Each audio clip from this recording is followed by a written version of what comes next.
नमस्कार, welcome to this YouTube channel. मेरा नाम मनोज्ञा लोईवाल है और मैं आपको आज दिखा रही हूँ क्या हो रहा है खास बनारस के घाट से। वाराणसी के घाट यानी कि दशाश्वमेध घाट की खासियत कई गुना ज़्यादा, कई वर्षों से, दशकों से, सदियों से आप सुनते आ रहे हैं, लेकिन इस बार एक खास है। खास ये है कि चुनाव का साल है और दूसरी खासियत ये है कि देव उठावनी एकादशी की आरती, गंगा आरती आप देख रहे हैं। माँ गंगा की आरती सनातन धर्म में सदियों से होती चली आ रही है, लेकिन पिछले कुछ वर्षों में इसने नया आयाम तय कर लिया है और नई पहचान बन गई है अब इसकी। गंगा सेवा समिति के यहाँ से जो आरती का पूरा आयोजन होता है उसमें सप्त आरती कहा जाता है इसे, क्योंकि 7 लोग आरती करते हैं और पूरे पूजन की प्रक्रिया होती है। यानी कि पहले शुरुआत में माँ को पूजन अर्चन किया जाता है, शंखनाद होता है, शंख के बाद पूजन आरती होती है, अगरबत्ती, फूल, फल, अक्षत सबसे पूजन होता है और उसके बाद आरती होती है।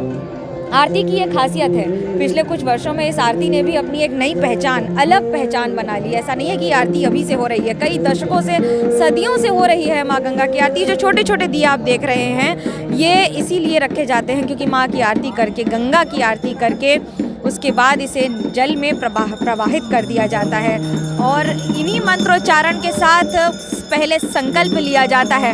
डमरू आप नहीं उसको मिस कर सकते हैं क्योंकि डमरू भोले बाबा की धरती है, काशी के कंकर में शंकर है और इसीलिए डमरू लगातार बजता है, क्योंकि डमरू एक शिव जी का न सिर्फ उनके हाथ में हमेशा रहता है बल्कि उनकी पहचान भी माना जाता है। और ये जो अभी सारी यहाँ पर ये सजावट देख रहे हैं, ये सजावट हाल ही के कुछ वर्षों में हुई है। पहले नाव इस तरह से बहुत सारी होती थी, सैकड़ों नाव पे सैकड़ों लोग बैठे ऐसे ही आरती देखते हैं, पूजन अर्चन में शामिल होते हैं अपने तरफ से। लेकिन ये जो सजावट है ये कई नए तरह के क्रूज़ जो शुरू हुए हैं, जो खुद यहाँ पर से, क्योंकि सांसद प्रधानमंत्री नरेंद्र मोदी हैं, ये उनके आने के बाद अलकनंदा और बाकी सारे इस तरह के क्रूज़ और टूर्स शुरू किए गए हैं, जिसकी वजह से लोग शाम को इनमें बैठकर घंटों इंतज़ार करते हैं इस आरती का। आरती में जो आपको घंटी सुनाई दे रही है उसका एक अलग अनुभव है।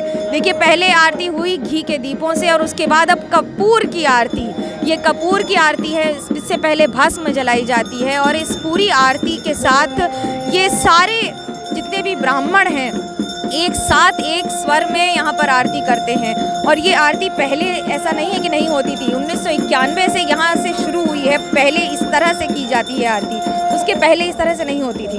और 2 बातें बड़ी खास होती हैं, क्योंकि आरती में जो लोग आते हैं वो घंटों इंतज़ार करते हैं, बैठते हैं, मंत्रोच्चारण के साथ शामिल होते हैं इसमें पूजन अर्चन में ही। और भले ही कोई भी मौसम हो, 365 दिन इसी तरह से आरती होती है। कभी कभी ऐसा होता है कि गंगा का स्तर बढ़ जाता है, यानी कि बाढ़ के समय, और बाढ़ के समय जब स्तर बढ़ता है तो अगर ऊपर तक चला जाता है तो आरती वहाँ पर भी होती है, लेकिन आरती नहीं रुकती है।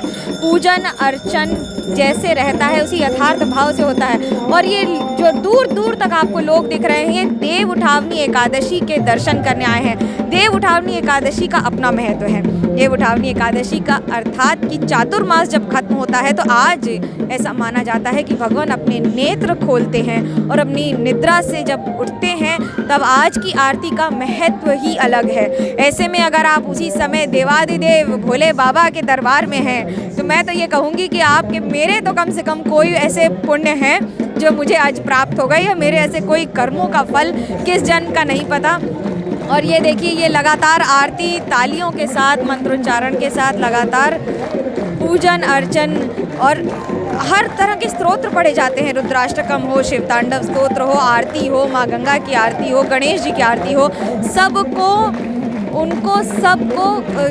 याद किया, यानी कि उनको यहाँ पर उच्चारण के साथ, यहाँ पर इस समय भी रावण रचित स्तोत्र का पाठ हो रहा है। रावण एक ऐसे ब्राह्मण जिनको शिव का सबसे बड़ा भक्त और विद्वान और प्रचंड विद्वान माना गया है। ऐसे में उनके लिखे हुए मंत्रों का भी उच्चारण किया जाता है, उनके पाठ किए जाते हैं। और ये एक खासियत है काशी की कि काशी विश्वनाथ में ये शाम, ये संध्या आपको रोज़ दिखेगी। हर रोज़ यहाँ पर स्थानीय लोग आते हैं, दूर दराज से पर्यटक आते हैं। अब तो पर्यावरण, पर्यटन सब कुछ एक साथ एक जगह मिलता हुआ दिख रहा है और उसी में पूजन अर्चन भी। ये देखिए, लोग यहाँ पर मंत्रों उच्चारण के साथ तालियां बजाते हुए दूर दराज से लोग आते हैं। ऐसा नहीं है कि कोई आसपास से आता है, दूर दराज से आते हैं और इसमें शामिल होने के लिए, क्योंकि बाबा का वास है यहाँ पर। बाबा से अगर आप आकर कुछ भी मांग लेंगे तो मिलता ज़रूर है। इस बार हम भी हैं यूपी के टूर पर, देखते हैं कैसा रहता है ये टूर, लेकिन आप जुड़े रहिएगा और देखते रहिएगा इस चैनल को। फिलहाल मुझे दीजिए इजाज़त, फिर मिलेंगे जल्दी कुछ और बातों के साथ।